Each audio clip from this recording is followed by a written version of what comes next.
She saw the manager raise his hand to strike the shy new girl.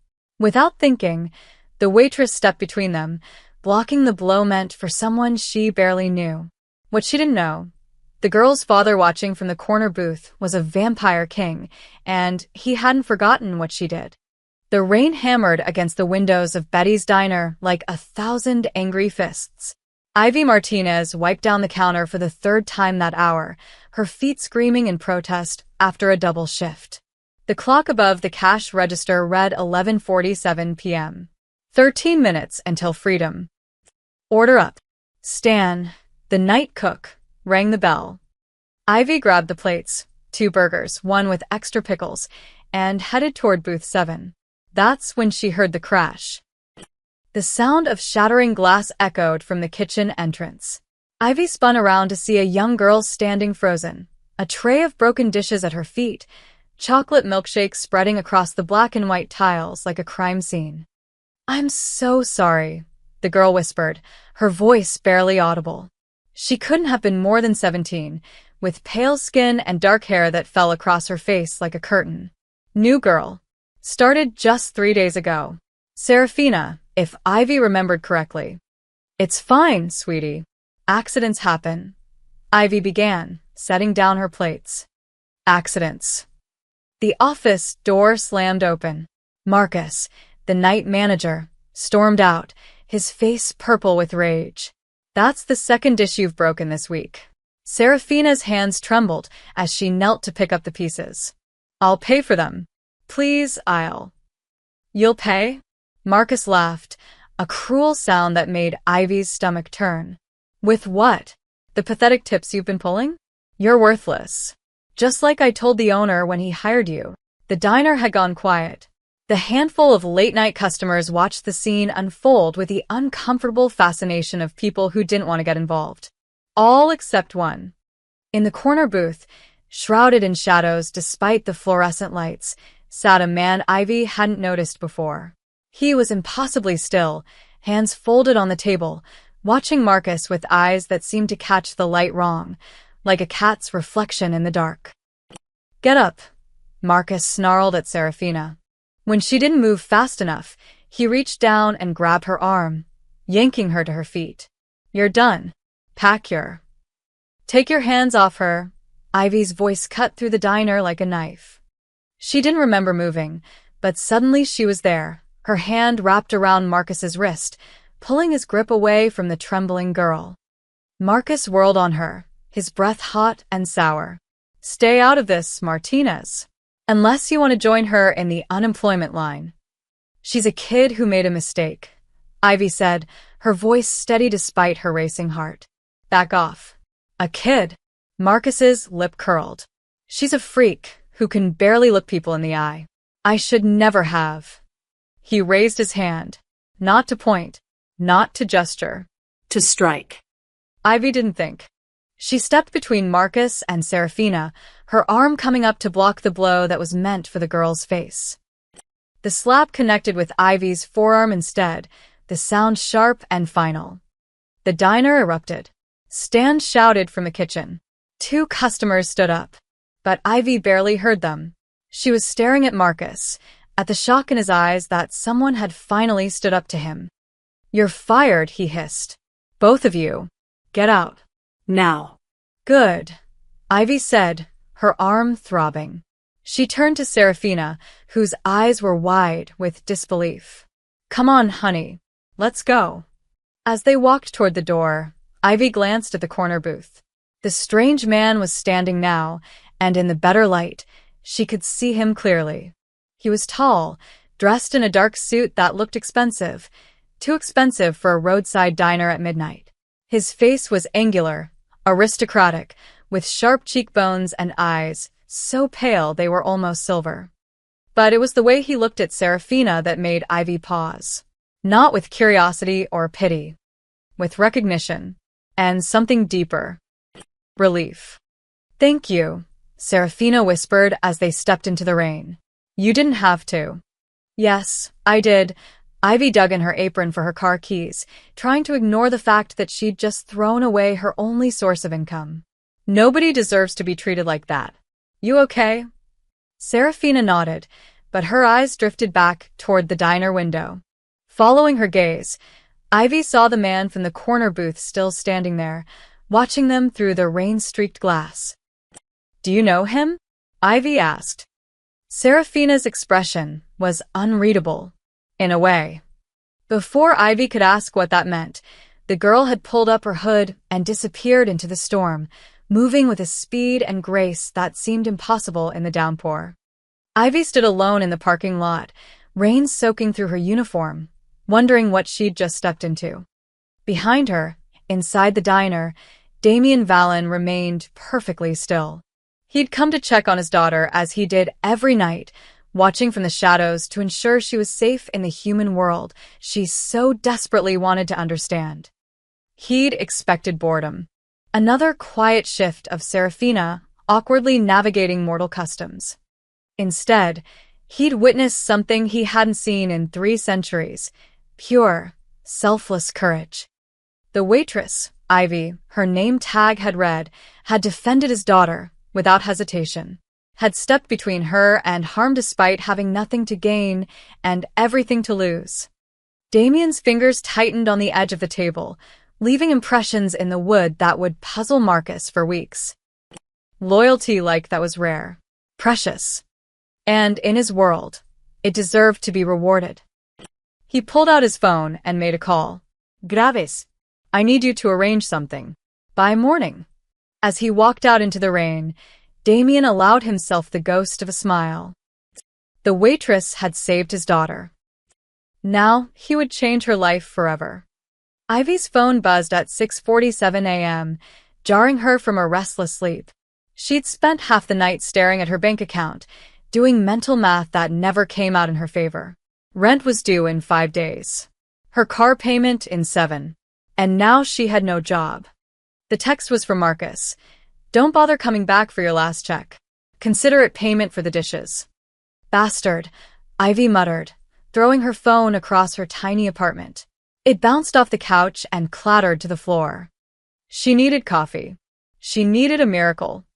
What she got was a knock at her door. Ivy peered through the peephole, expecting her landlord coming early to hassle her about rent. Instead, she saw a man in a crisp black suit, standing with military posture, holding a large envelope. She cracked the door open, chain still attached. "Can I help you, Miss Ivy Martinez?" His voice was formal, British accent polished. "My name is Graves. I represent the Vallon household. May I have a moment of your time?" The who? "It would be better if we spoke inside, miss." Every instinct told Ivy to slam the door. Strange men showing up at dawn with mysterious envelopes. That was horror movie territory. But something about his demeanor, professional, almost ancient in its courtesy, made her hesitate. "I'll stay right here, thanks." "What's this about?" Graves didn't seem offended. He simply opened the envelope and pulled out a letter written on heavy cream paper with actual wax seal. "My employer witnessed your actions last evening at the diner. He was impressed by your character and wishes to offer you a position." Ivy laughed. She couldn't help it. "A position? I'm a waitress who just got fired. What kind of position could?" "Private household staff," Graves interrupted smoothly. "The Vallon estate requires someone with your particular qualities. Compassion, courage, discretion." He paused. "The salary is $80,000 annually, with full lodging, meals, and benefits included." The words hit Ivy like a bucket of ice water. 80. That's not real. "I assure you, it is quite real." Graves extended the letter. "Mr. Vallon is a very particular man. He values loyalty above all else.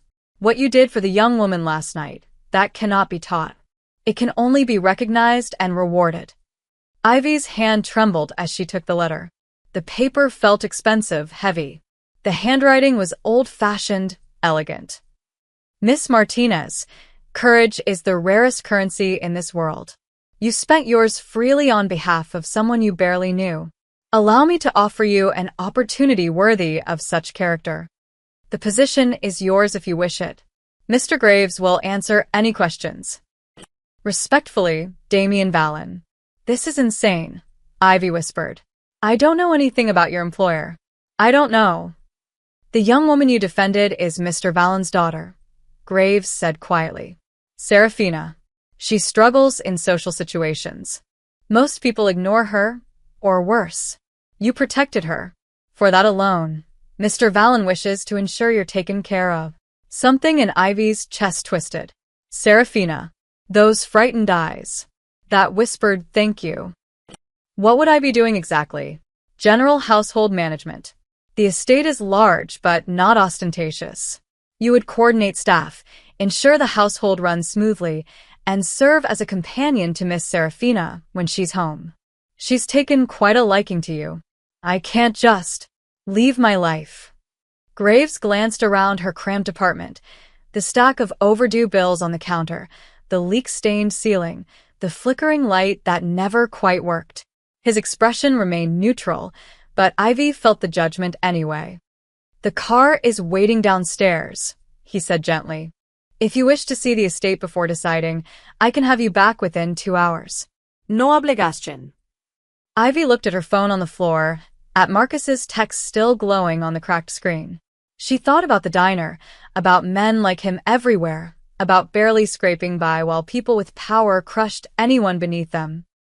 She thought about Serafina's frightened face and the strange man in the corner booth who'd watched it all with those unsettling silver eyes.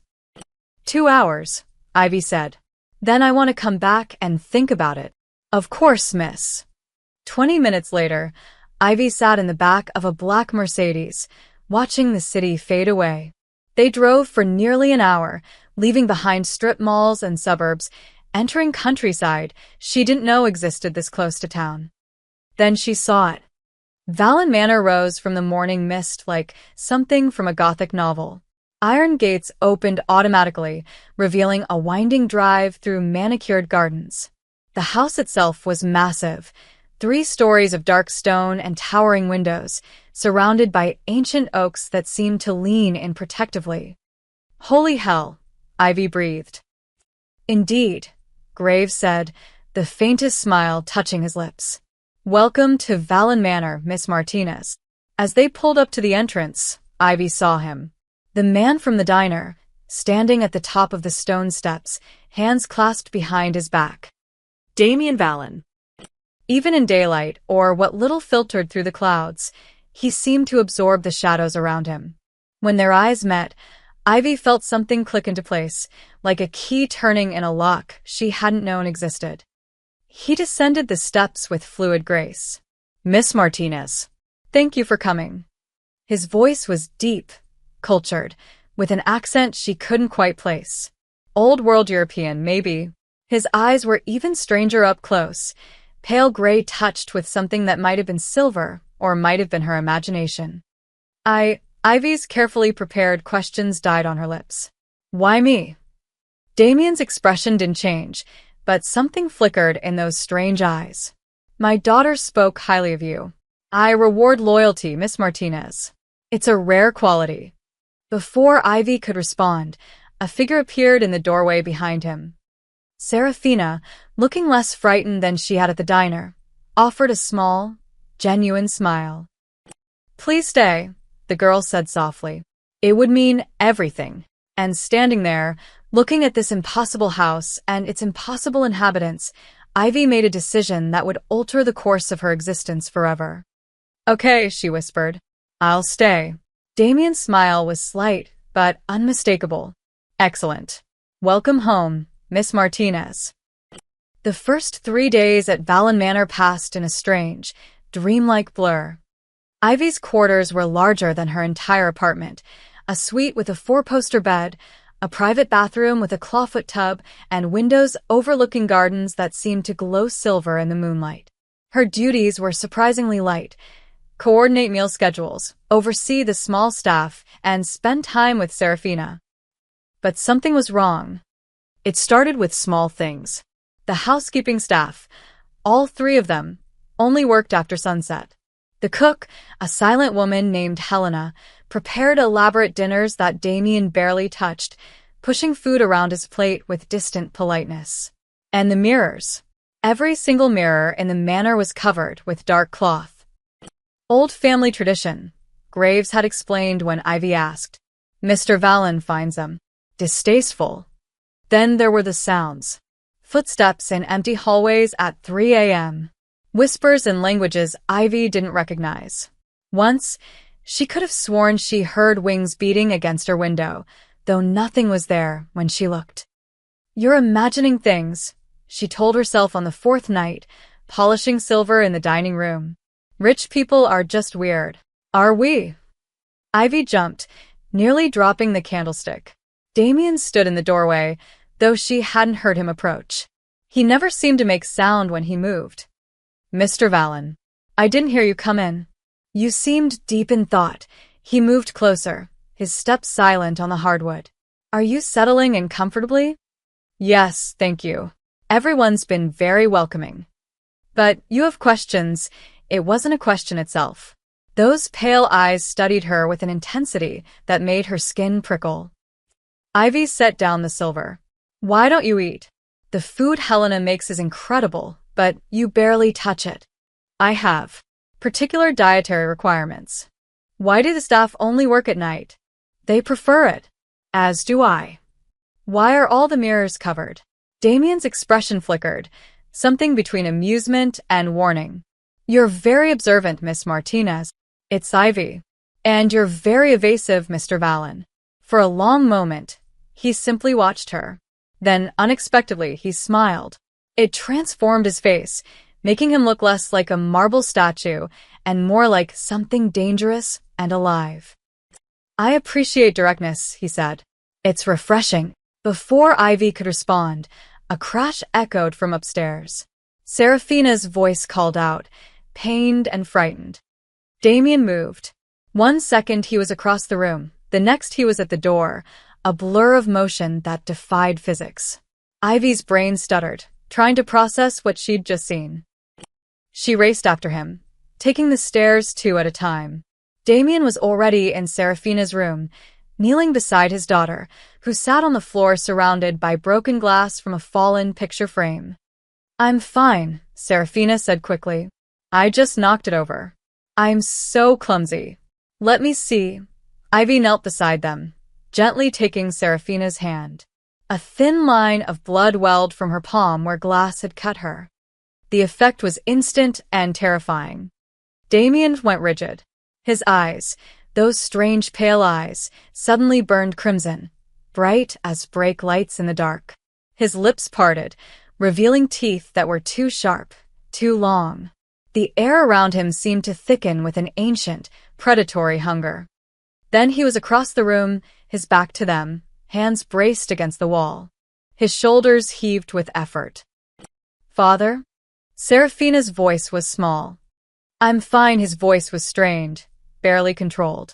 Graves. Take Seraphina to the kitchen. Now. Graves appeared in the doorway, as if summoned by thought alone. He took Seraphina gently by the arm, leading her out. The girl looked back at Ivy with eyes full of apology and fear. Ivy stood frozen, her mind racing. The red eyes, the teeth, the impossible speed, the way he'd reacted to blood like. No. That was impossible. You should go, Damien said, still facing the wall. His voice was rough, barely human. What are you? The words escaped before Ivy could stop them. He laughed, a broken, bitter sound. You should go, Miss Martinez. Before you learn things you cannot unlearn. Ivy looked at the doorway, at the easy escape. Every rational part of her brain screamed to run, to leave this house and never look back. Instead, she walked to the vanity and grabbed a tissue, wrapping it around Seraphina's blood on her palm. When she turned, she saw it, Damien's reflection in the glass picture frame on the dresser. Except there was no reflection. The frame showed the room behind him, the furniture, the walls. But where Damien stood, there was only empty air. Oh my God, Ivy whispered. Damien finally turned to face her. His eyes had faded back to pale gray, but his expression was raw with something that looked like shame. Now you see, he said quietly. Now you understand why I hide the mirrors. Why we live in shadows. He took a step toward her, moving with careful deliberation. I am not what you think I am, Ivy Martinez. I am something older. Something that should not exist in your world of sunlight and certainty. Ivy's back hit the wall. Her heart hammered against her ribs. Vampires, she breathed. Vampires are real. Yes. And Serafina is my daughter. Half human, half something else.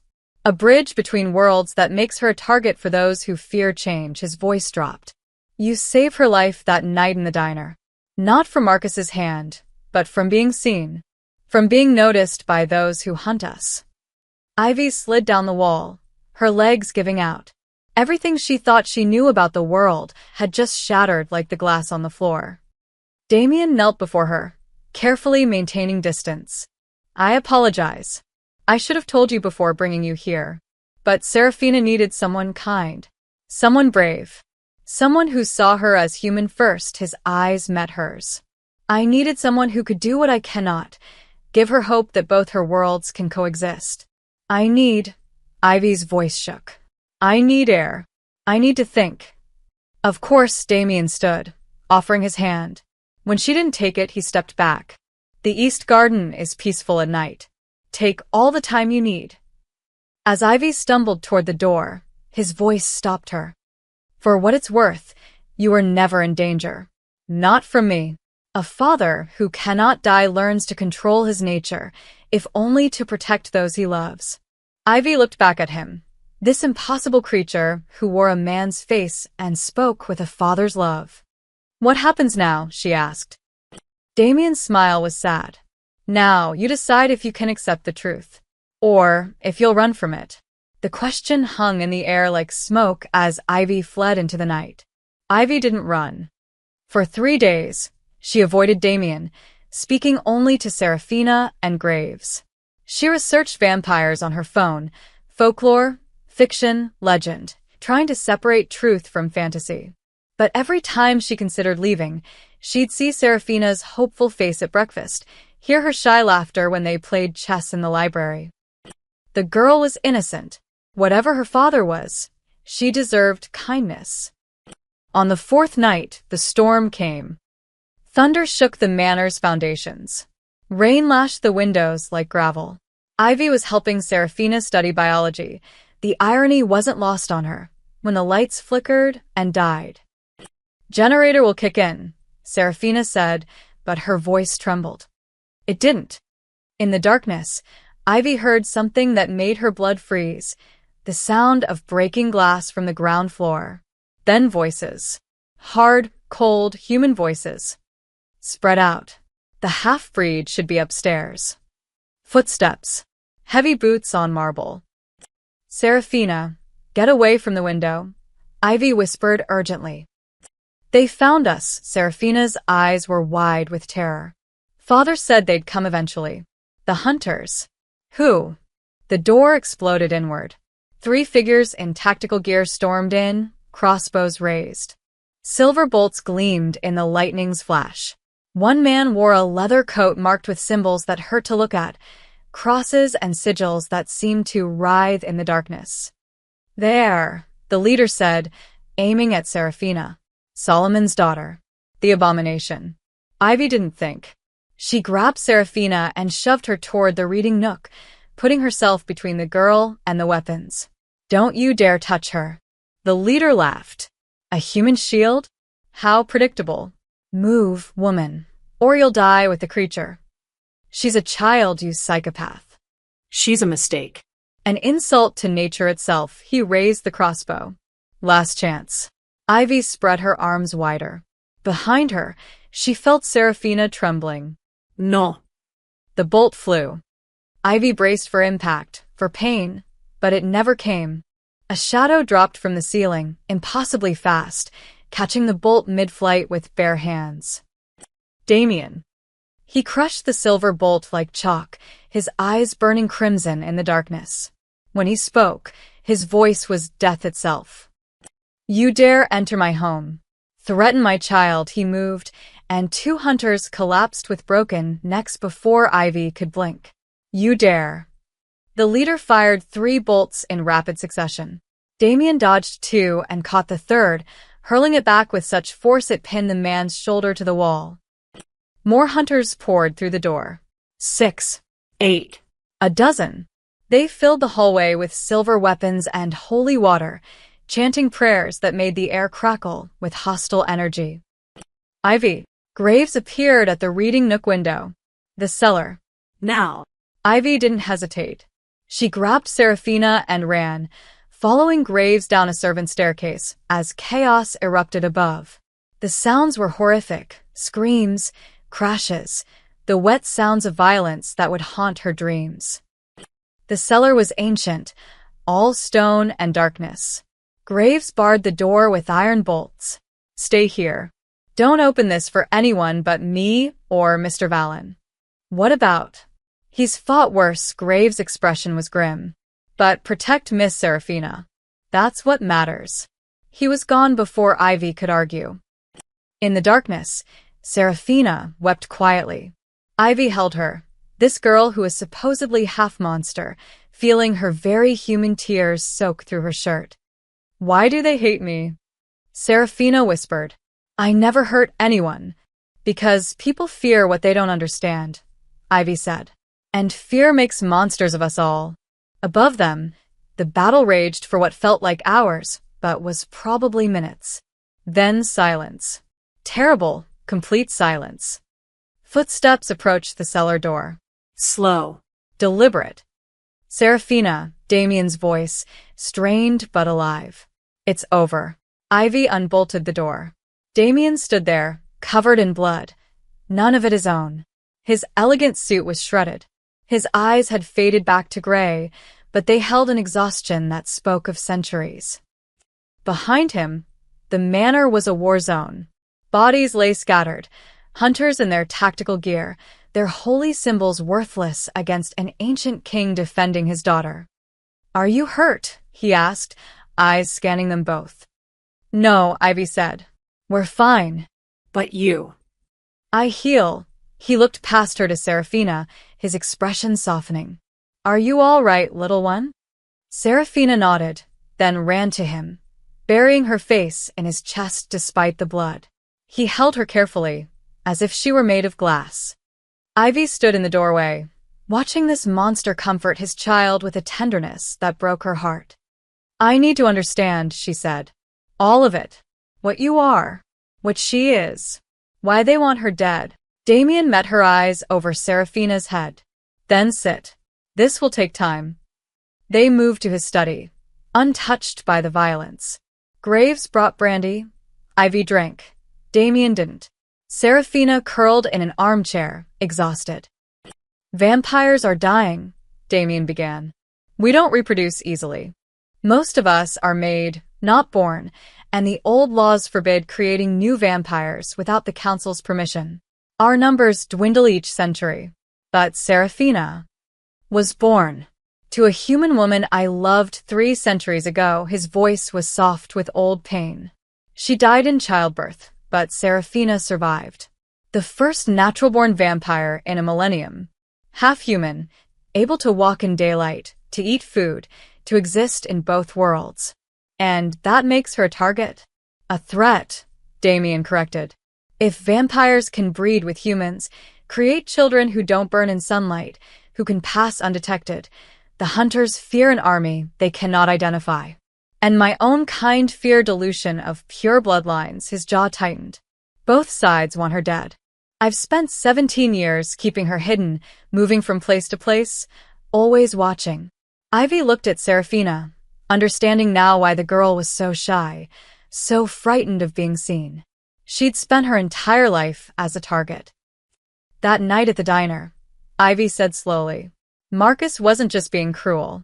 He was a scout for the hunters, Damien finished, testing her, watching for any sign of her nature. When you stepped in, you disrupted his assessment. You saved her not just from his hand, but from being identified. The weight of it hit Ivy like a wave. She'd stumbled into a war without knowing it existed. So now what? She asked. They know where you are. They'll come back. They will. Damien stood, moving to the window. Dawn was breaking, pink light touching the horizon. He stayed carefully in the shadows. But tonight, they learned a lesson. The vampire king still has fangs. He turned to face her. The question is, will you stay? Now that you know the truth? The danger? Ivy looked at Serafina, half asleep in the chair, just a scared teenage girl who deserved a chance at life. She thought about courage, about standing between harm and the innocent. She'd done it once in a diner. Why stop now? I'll stay, Ivy said. But I want to learn to fight. If I'm going to protect her, I need to be more than a human shield. Damien's smile was fierce and approving. Then we begin tomorrow night. Welcome to the war, Ivy Martinez. Outside, the sun rose on a new day. And in the shadows of Valen Manor, an unlikely alliance was forged in blood and trust.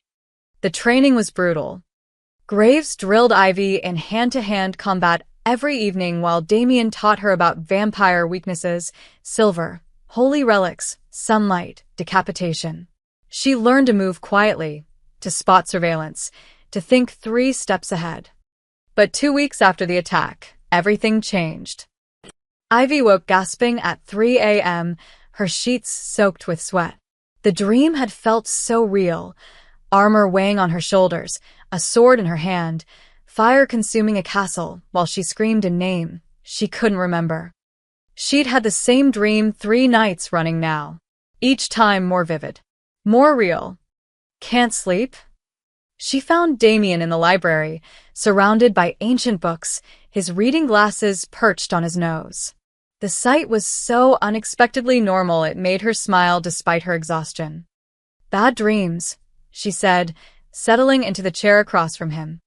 He looked up, and something flickered in his eyes. What kind of dreams? Fire. I'm wearing armor. Fighting alongside, she trailed off, feeling foolish. It's nothing. Just stress. Damien set down his book carefully. Too carefully. Describe the armor. What? Describe it. Please. Ivy closed her eyes, pulling up the image. Silver plate with gold trim. A crest on the chest, a raven and a rose intertwined. And a sword with words engraved on the blade, but I can never read them before I wake up. The book in Damien's hands fell to the floor. Come with me, his voice was strange, hollow. There's something you need to see. He led her through corridors she'd never explored, down to a wing of the manor that felt older than the rest. The air here was colder, thick with centuries of silence. He stopped before a door covered in preservation cloth. I haven't opened this room in 200 years, he said quietly. I couldn't bear it. Inside was a portrait gallery. Dozens of paintings lined the walls. Nobles in period dress, warriors in battle armor, women in elaborate gowns. But Damien walked past them all to the largest painting, covered with a white sheet. Before I show you this, he said, hand on the sheet, I need you to understand something. I don't believe in coincidence. Not anymore. Not after living as long as I have. He pulled the sheet away. Ivy's knees buckled. The woman in the portrait could have been her twin. Same dark hair, same olive skin, same determined set to her jaw. But she wore armor, silver plate with gold trim, a raven and rose crest on her chest. A sword rested in her hands, and Ivy could just make out engraved words on the blade. Fidelis ad mortem, Damien said softly. Faithful unto death. Who? Ivy couldn't breathe. Who is she? Lady Isolde Ashford. Knight Captain of the Queen's Guard, sworn protector of the vampire royal family. Damien's voice was thick with old grief. She died in 1623, defending Queen Morgana from a hunter's ambush. She was 27 years old. Ivy stared at her own face, painted centuries ago. This is impossible. Is it? Damien moved to another painting. A younger man who could have been him, standing beside the woman in armor. Your bloodline, Ivy. The Ashford line was bound to mine through ancient magic. Blood oaths that transcended death. Every generation produced a guardian for the vampire crown. They called it the Covenant of Shadows. But I'm not. My last name is Martinez. I'm not. Your mother's maiden name, Damien interrupted. What was it? Ivy's mouth went dry. Ashford. Sarah Ashford. The room spun. She reached for the wall, trying to anchor herself to reality. You're saying I'm What? reincarnated? That's insane. Is it more insane than vampires existing? Damien asked gently. Then you walking into my life at the exact moment my daughter needed protection? Then you instinctively putting yourself in harm's way for someone you barely knew. He stepped closer. The bloodline doesn't lie, Ivy. It calls to itself across lifetimes. Isolde swore an oath to protect the royal family. That oath lives in your blood. I don't remember any of this. I don't. The dreams will intensify, he said. As you spend more time here, as the magic recognizes what you are, the memories will surface. Not all at once, but enough. That night, Ivy dreamed in color. She was Isolde, younger, standing in a throne room before a vampire queen with Damien's eyes. She was taking an oath, slicing her palm and pressing it to a chalice of ancient silver. The queen's voice echoed through time. Your blood to ours, your life to ours, until death and beyond. Then fire. A castle burning. Hunters pouring through breached walls. Isolde fighting desperately, surrounded, protecting a door behind which the queen and her infant son hid. A crossbow bolt to the chest. Pain. So much pain. And Damien's younger face above her, blood tears streaming down his cheeks. Don't leave us. Please, Isolde. Don't leave me. Her hand reaching for his face. Find me. Again. Promise. I promise. I swear it. I'll wait forever. Then darkness. Ivy woke screaming. Serafina burst into her room, terrified. Behind her, Damien stood in the doorway, his face a mask of ancient sorrow. You remember, he said. Not a question. I died for you. Ivy's voice broke. I died for your family. And you. The memories crashed over her like waves. You searched for me. Century after century. Waiting for the bloodline to produce another guardian. I didn't know it would be you, Damien said softly, stepping into the room. Not until that night in the diner. When you stood between Marcus and Serafina, I saw her again.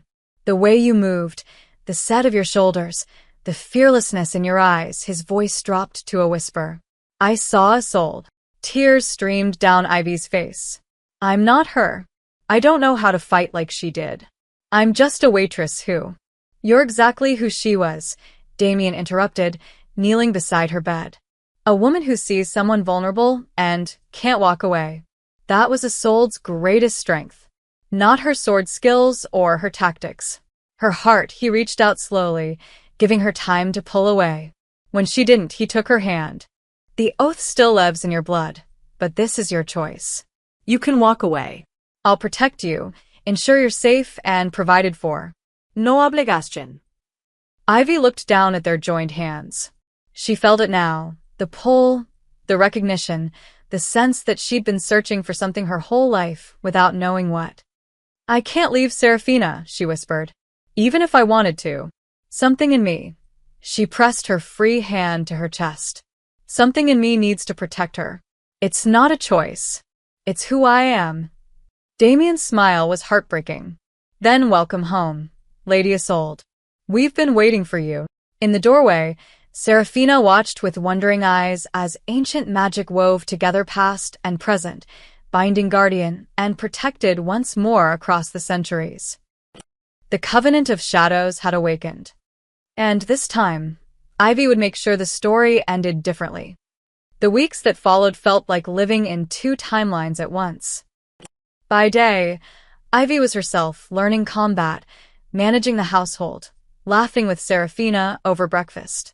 By night, Isolde's memories bled through in dreams, ballroom dances with vampire nobility, strategy sessions in war rooms, and always, Damien's face younger, but haunted with the same intensity. She didn't tell him about all the memories. Some felt too intimate, too complicated. You're getting better, Graves said during their morning session, nursing a bruised jaw where Ivy's elbow had connected. Isolde's instincts are waking up. It's weird, Ivy admitted, wrapping her hands. Like knowing how to do something I never learned. Muscle memory transcends death, apparently. He tossed her a training sword. Again, that afternoon, a car arrived. Expensive, black, with diplomatic plates. From it emerged a man who made Ivy's skin crawl instantly. He was tall, silver-haired, dressed in an immaculate gray suit. His smile was politician perfect, but his eyes were dead. Ancient. Wrong. Marcellus, Damien greeted him coolly in the foyer. I wasn't expecting you. My dear king, Marcellus's voice was oil-smooth. Surely the royal advisor doesn't need an appointment. Ivy watched from the stairs as they moved to Damien's study. Something about Marcellus set her teeth on edge. A memory flickered. Isolde standing guard while this same man argued with the old queen. His voice honeyed poison even then. He was ambitious. Dangerous. Why is he still? Miss Martinez, Marcellus had spotted her. His smile widened. How fascinating. I heard rumors Damien had acquired new staff, but I didn't expect. His eyes traveled over her face with disturbing recognition. How very interesting. Just the housekeeper, Ivy said flatly. Indeed, his smile never wavered. Just the housekeeper. The meeting lasted 2 hours. When Marcellus finally left, Damien looked exhausted in a way that had nothing to do with physical fatigue. That man is poison, Ivy said. Bringing him tea, he wouldn't drink. That man is the head of the Vampire Council, Damien corrected. And one of the few of my kind old enough to remember the old ways. I need his support to maintain peace between our factions. Isolde didn't trust him. Damien's eyes snapped to hers. What do you remember? Not much. Just a feeling. He wanted something. Power, maybe. And he was willing to wait centuries to get it. He's waited long enough. Damien stood, pacing to the window. The council meets in 3 days to discuss Serafina. Some want to legitimize her, recognize her as heir to my line. Others want her destroyed as an abomination. And Marcellus says he supports her. But Marcellus always says what you want to hear. Damien's jaw tightened. I have no choice but to attend. Present my case. Serafina's entire future depends on this vote. Then I'm coming with you. Absolutely not. The council needs to see she is protectors, Ivy interrupted. That humans and vampires can coexist. That's the whole point, isn't it? If they only see her as a vampire problem, she'll never be safe. Damien studied her for a long moment. You sound like her. Maybe I am her, Ivy said softly. At least the parts that matter. The night of the council meeting, Ivy dressed in black, grave suggestion, and rode in silence to an estate even grander than Damien's. Vampires in formal dress filled an underground chamber that looked like it belonged in a medieval castle. And there, at the head of the table, sat Marcellus, acting as mediator. The trial was brutal. Council members argued about bloodline purity, about the danger of half-breeds, about Serafina's very right to exist. Damien defended his daughter with icy precision, but Ivy saw the trap closing. A vote then, Marcellus announced. All in favor of legitimizing the girl? 3 hands rose. Out of 12. All opposed. 7 hands. The council has spoken. Marcellus's smile was triumphant. The half-breed Serafina Valen is deemed a threat to vampire society. She is to be eliminated within the week. No. Damien surged to his feet. You can't. I can't. Marcellus's mask dropped. You forget yourself, Damien. You may be a king, but the council's word is law. Your precious daughter is a mistake. A contamination of pure blood that threatens everything our kind is built. This was decided before we arrived, Ivy said, her voice cutting through the chamber. You never intended to give her a chance. Marcellus turned those dead eyes on her. And you are? Her guardian. Her protector. Ivy stepped forward, and Isolde's memory surged, of standing in this very chamber centuries ago, of facing down these same immortal faces. The Ashford line has served the vampire crown for 1,000 years. I invoke that right now. Shocked silence. Impossible, someone whispered. The Ashford line ended. It endured, Ivy said. And I'm invoking the ancient law. Trial by combat. My life against any champion you name for Seraphina's legitimacy. Ivy, no. Damien started. Accepted, Marcellus said quickly. Too quickly. Though I'm afraid the champion will be formidable. He snapped his fingers. A door opened. The creature that entered was barely humanoid, ancient, twisted, more monster than vampire. A revenant, Isolde's memories supplied. The council's executioner. You have 1 hour to prepare, Marcellus said, his smile vicious. Do you try to make it entertaining? As they were escorted to a preparation room, Damien grabbed Ivy's arm. What were you thinking? That thing has killed hundreds. I was thinking about Seraphina, Ivy said. And that I'd rather die fighting than watch them murder a child. You'll do both at this rate. Maybe. Ivy met his eyes. But Isolde died protecting your family once before. I guess some things don't change. Damien's expression cracked. I didn't search for you across centuries just to lose you again. Then help me win. They had 45 minutes to plan. It wasn't enough. But as Ivy stepped into the arena, a stone circle surrounded by bloodthirsty vampires, she felt Isolde's memories crystallize into something solid. Muscle memory. Kobasta. A warrior's calm. The revenant charged. And Ivy danced.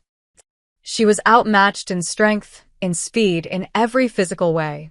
But Isolde had fought creatures like this before. She knew their patterns, their arrogance, their predictability.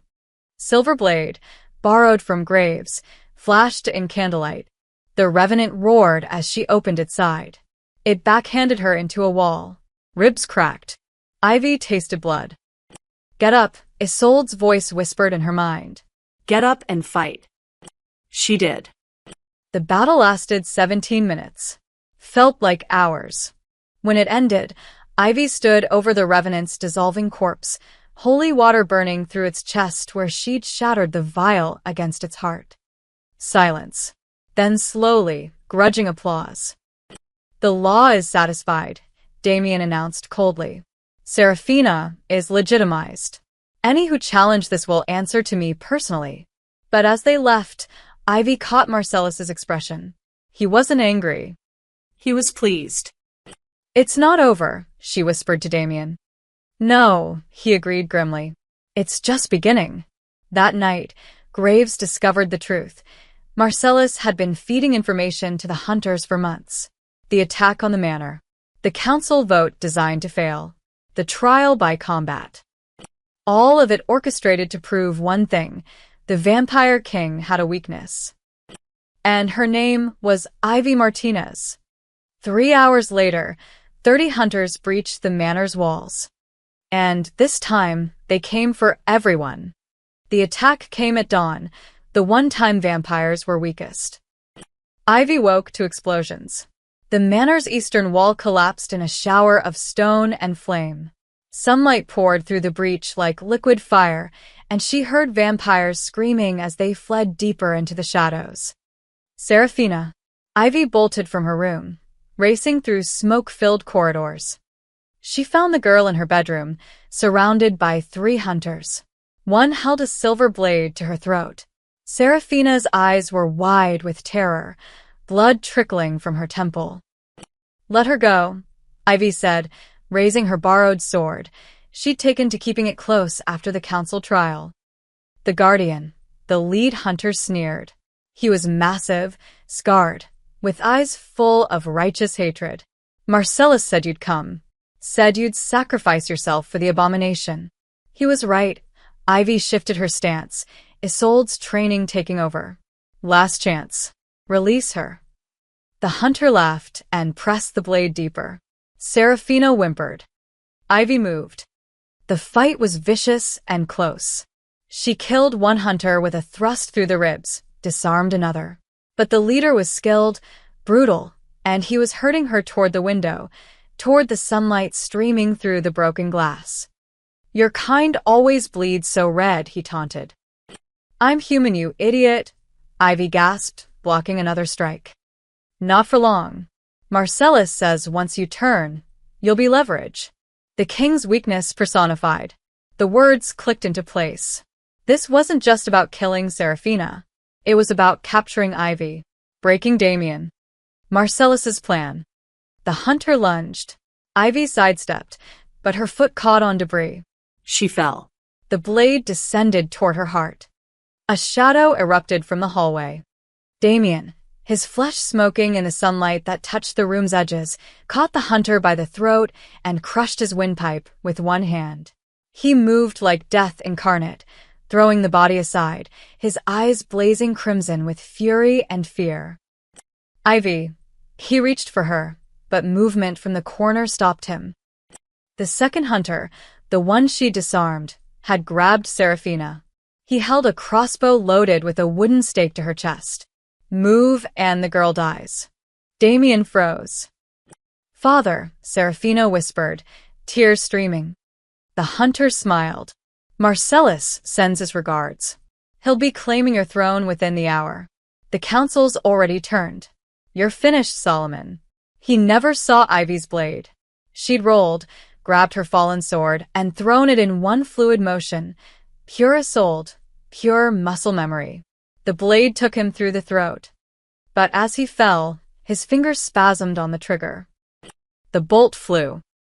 Ivy threw herself in front of Seraphina. The wooden stake, meant for a half-vampire's heart, punched through her chest instead. Human flesh. Human bone. Mortal damage. She collapsed, blood spreading across her shirt in a crimson bloom. No. Damien was there instantly, cradling her. No, no, no, Ivy, stay with me. Seraphina, Ivy's voice was fading. Safe. I'm here, the girl dropped beside them, sobbing. I'm okay. Please don't. Good, Ivy smiled, blood on her teeth. That's good. Her vision was tunneling. She could hear fighting throughout the manor, Graves and the staff battling hunters, the sound of Marcellus's voice shouting orders. But it felt distant, unimportant. Damien's face filled her world. Those pale eyes, now bright with blood tears. Don't leave me again, he whispered. Please, Isolde. Not again. Not. Isolde, Ivy breathed. Just me. You are her. You've always been her. Through every lifetime, every century, I've been waiting for you, his voice cracked. Let me save you. Please. Let me turn you. Monster, Ivy wheezed. You'll be alive. You'll be with us, Damien pressed his forehead to hers. I can't lose you again. I can't survive another 300 years searching. Please. Ivy looked past him to Seraphina, this girl she'd known barely a month, but would die 1,000 times to protect.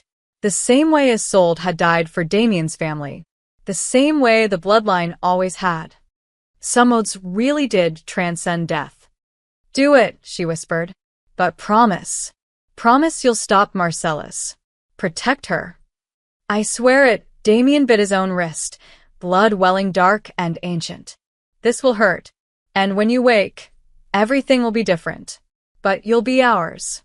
Finally, completely ours. He pressed his wrist to her lips. The blood burned like acid and ice. Ivy convulsed, her body rejecting and accepting simultaneously.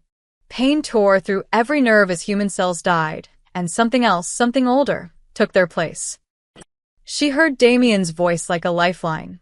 Come back to me. Come back. Then darkness. When Ivy woke, the world had changed. Colors were sharper. Sounds were crystalline. She could hear hearts beating 3 rooms away, smell the fierce sweat of fleeing hunters, taste the dawn in the air.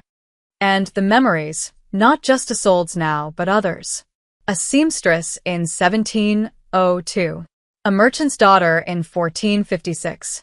A Celtic warrior in 891. The bloodlines stretching back through time, each life lived in service to the vampire crown. She was all of them. And herself. Ivy. Damien's voice was tentative, fearful. She opened her eyes and knew without looking that they glowed crimson. She sat up.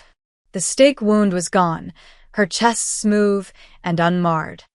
"My king," she said, and the words felt right. Ancient and new at once. "I remember. Everything. Every life. Every death. Every time I found you again." Tears, blood tears, streaked Damien's face. "Isolde." "Ivy," she corrected gently, taking his face in her hands. "I'm Ivy Martinez, who served coffee and protected strangers. But I'm also Isolde, who loved your family across centuries," she smiled, fangs sharp and strange. "I'm both. I'm whole." Serafina threw herself at Ivy, sobbing with relief.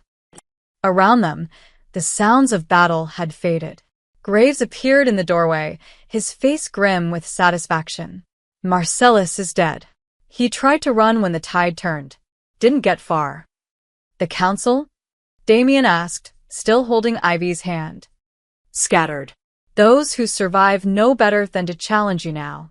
"Not with the Ashford Guardian," returned. Graves smiled slightly. "The legends say the king with his sworn guardian is unstoppable." Looks like they were right. Ivy stood, testing her new body. Strong. Fast. Immortal. "There are still hunters in the manor," she said, her voice carrying new authority. Damien rose beside her, their hands still linked. "Then, let's end this. Together." They moved through the manor like a storm. Damien's raw power combined with Ivy's tactical brilliance, Isolde's centuries of combat experience merged with Ivy's adaptable modern thinking. The hunters who'd come to destroy them fled into the dawn. By the time the sun fully rose, Valen Manor stood victorious. And in the ruins of the eastern wing, surrounded by her family, Ivy finally understood. She hadn't been brought here by chance. The bloodline had called to itself across time, pulling guardian and protected together once more. Some promises, it seemed, really were eternal. 3 months later, Ivy stood at the edge of the manor's garden, watching the sun crest the horizon. It should have killed her. Every vampire instinct screamed to retreat into shadow. But Damien's blood mixed with her Ashford lineage had created something unexpected, something new. She could walk in daylight. Not without discomfort. Her skin prickled, her eyes watered. But she endured.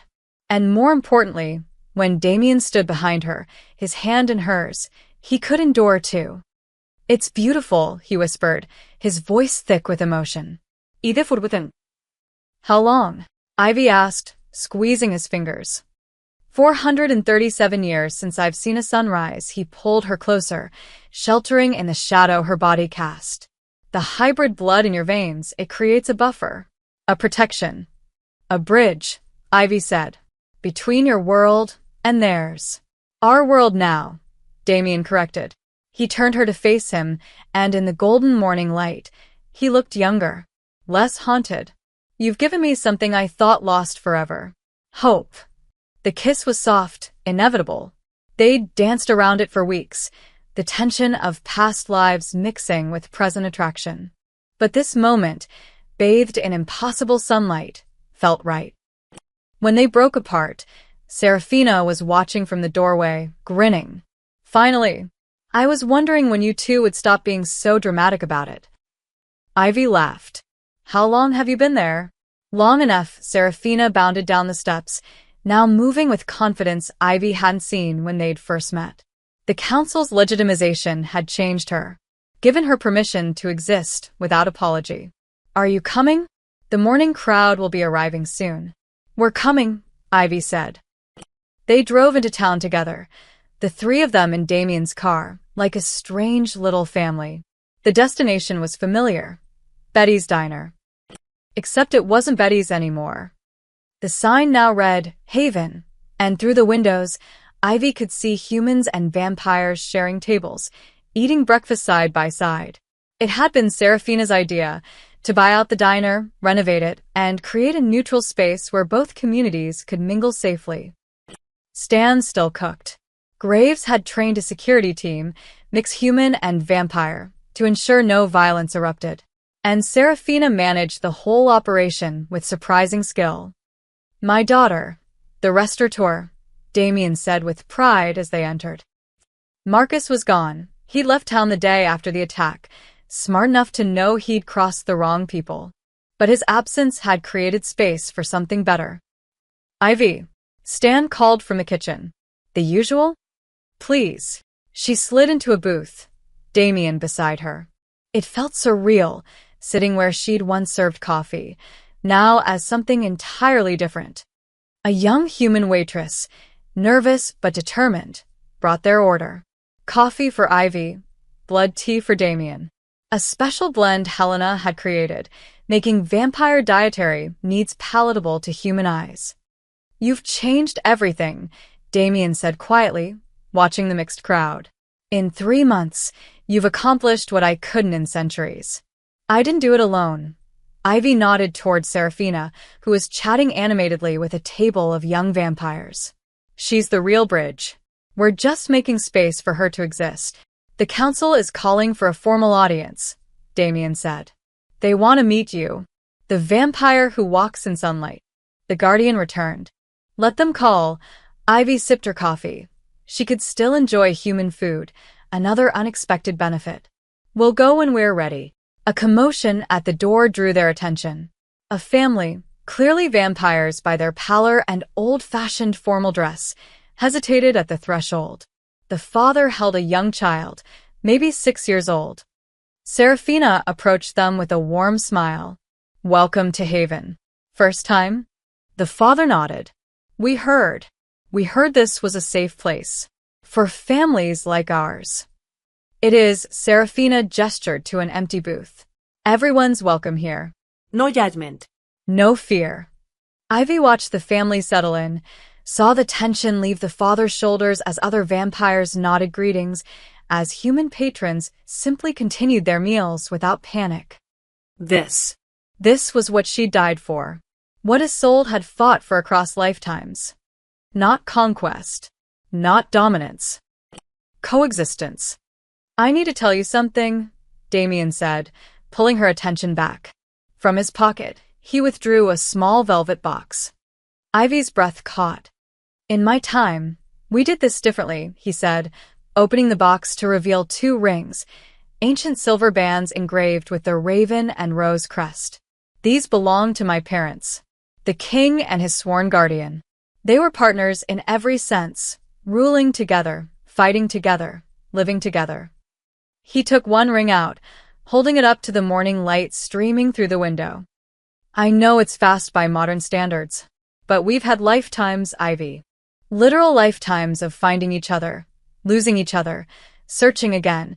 His pale eyes met hers, vulnerable in a way the ancient vampire king rarely allowed. "I don't want to waste another moment of this one. Will you stand beside me? Not as my employee or my guardian, but as my equal? My partner?" Ivy's vision blurred with blood tears. "Yes. God, yes." He slipped the ring on her finger, and it fit perfectly, as if made for her hand across centuries. She took the second ring, sliding it onto his. "Lady Isolde Valen," Damien said softly. "My queen in all but name." "Ivy Valen," she corrected with a smile. "Your partner in all ways." Serafina squealed from across the diner, causing every head to turn. "They're engaged. My father and Ivy are engaged." The diner erupted in applause, vampires and humans celebrating together. Stan rang the order bell repeatedly. Graves, standing guard by the door, allowed himself a rare smile. As the chaos of congratulations swirled around them, Ivy leaned into Damien's embrace and looked around Haven. At Serafina, beaming with joy. At species that had been enemies for millennia sharing coffee and conversation. At the sunrise painting everything gold through the windows. "Tell me," she whispered to Damien, "in all your centuries, did you ever imagine this?" "No," he admitted, kissing her temple. "I imagined survival. Isolation. Endless waiting." He pulled back to look at her. "But you taught me that some stories don't have to end in tragedy. Some promises lead to dawn instead of darkness." Months later, The legend spread through both human and vampire communities. The story of a waitress who defended a stranger in a diner, only to discover she was bound by ancient magic to protect the vampire royal family, who died and been reborn, who defeated conspirators and bridged two worlds. But in Haven, where that waitress poured coffee and laughed with her family, Ivy knew the truth. She hadn't changed because of magic or destiny or bloodline oaths. She'd changed because she'd chosen courage over fear, compassion over convenience, connection over isolation. And in doing so, she'd proven something powerful, that the bravest thing anyone could do, human or vampire, mortal or immortal, was to stand up for someone who needed protecting. The rest? The romance, the adventure, the immortality. Those were just the rewards for being exactly who she'd always been. Ivy Martinez, Isolde Ashford, Guardian. protector, Partner. and above all, someone who'd seen a frightened girl being hurt and decided that wasn't acceptable. Sometimes that's all it took to change the world. One act of kindness in a roadside diner on a rainy night. Everything else was just the story catching up. The end.